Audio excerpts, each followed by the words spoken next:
Yep, that's me. I bet you're wondering how I got myself into this state, right? Well, I have 2 words for you. Hollow Knight. And then 2 more because the full title is actually Hollow Knight Voidheart Edition, which is especially appropriate considering the hole in my chest this game left me with.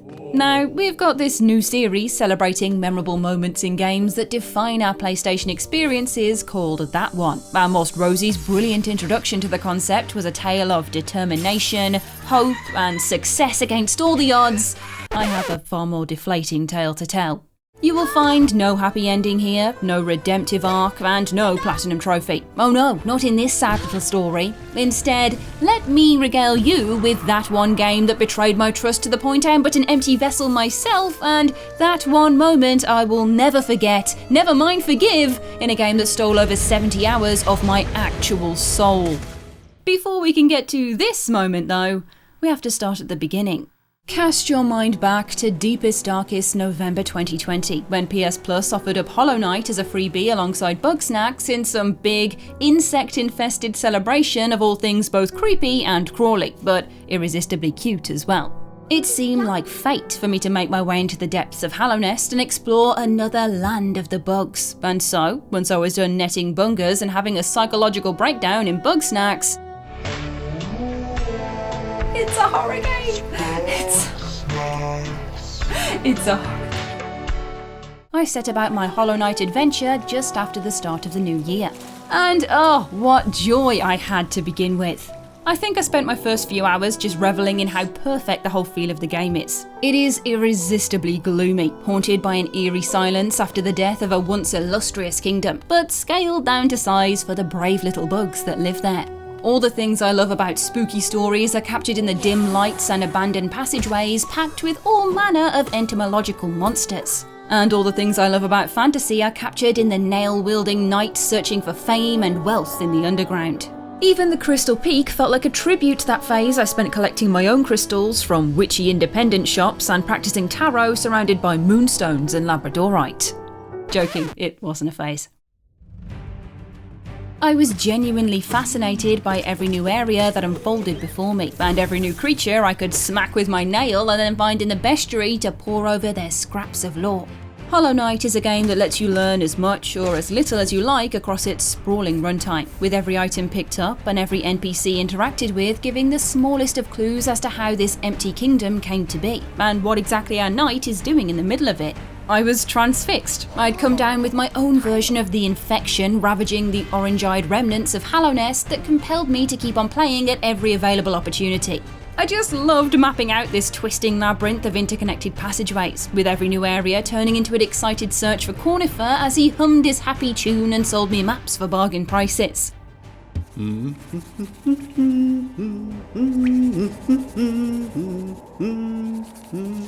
Evenings, weekends, lunch breaks, early mornings, all spent underground. And I soon came to realise that aside from my dream setting and atmosphere, aside from the compelling characters and intriguing mysteries of the land of bugs, aside from even my bloody bestiary hunt stuffed with tantalisingly weird creatures, one thing above all else made everything worth it. Grubs. Helpless, musical grubs. I happened across the grub father, crying inconsolably in his cave of empty grub dens early on in my playthrough. But it wasn't until finding my first little green friend in an awful glass jar that his tears made sense. Like the true hero of Hallownest, I soon shattered that transparent trapping and set the squishy fellow free, and then ran as fast as I could back to Big Papa Grub to see what had happened. The grub father no longer cried for his missing child and generously bestowed his blessings upon me, and then I clocked just how many empty dens lined the walls of Grub Home. Oh no, this would not do at all. It was time for some grub liberation. My passion for playing this game was solely fueled by the little whimpers and cries of grubs leading me into the darkness, a siren song of sadness that I was desperately drawn to. No matter how high, how low, how covered in spikes their pathways became, I traversed it all, dying over and over again in the name of grub freedom. And it was all worth it to return to Grub Home and hear their little song of greeting as the dens filled out and big Mr. Grub made it rain Geo on my naive, clueless head. That place was my sanctuary, my safety net, a space of solace I'd return to time and time again to hear the song of creatures that felt more like my own prodigal children than two-dimensional green insects with separation anxiety. Grub home was my home, and the song of my people was oh so sweet.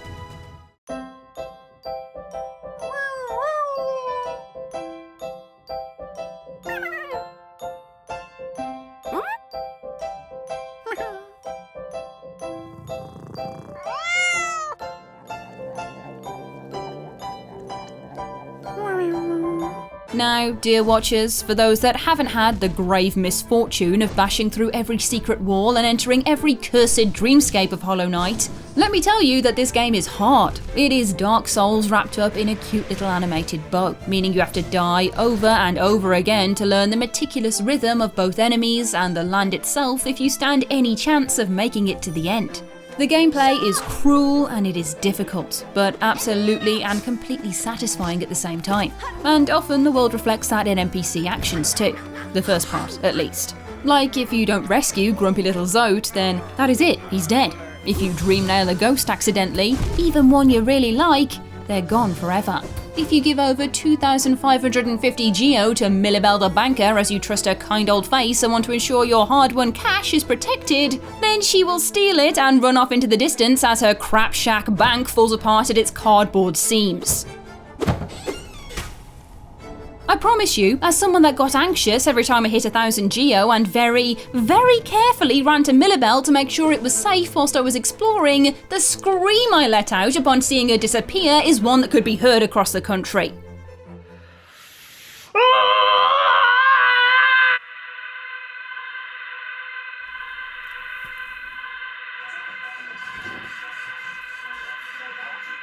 But why do I tell you of the hardness of life when the Grubs were such a shining beacon of joy in this dark existence?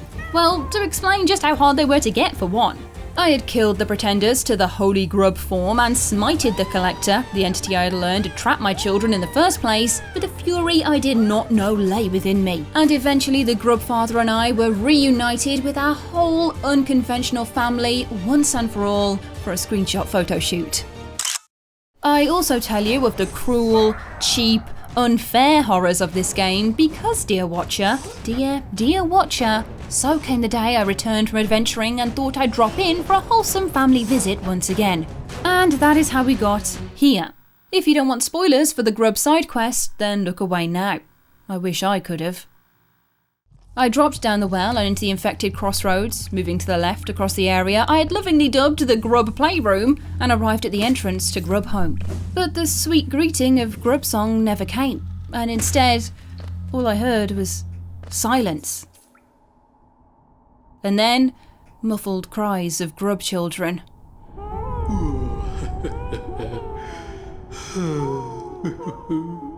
Moving into the sacred space of a once booming grub village revealed every den to be empty. Man sat in the middle of the screen, bloated to incredible size and sickeningly smug, was the Grub father.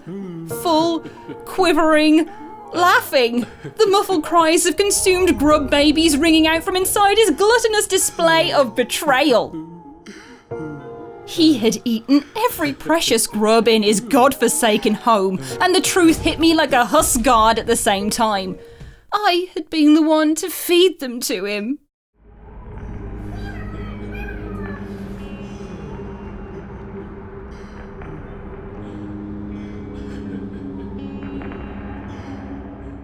I tried to cut him open. I tried and I tried, but he just laughed in my puny face.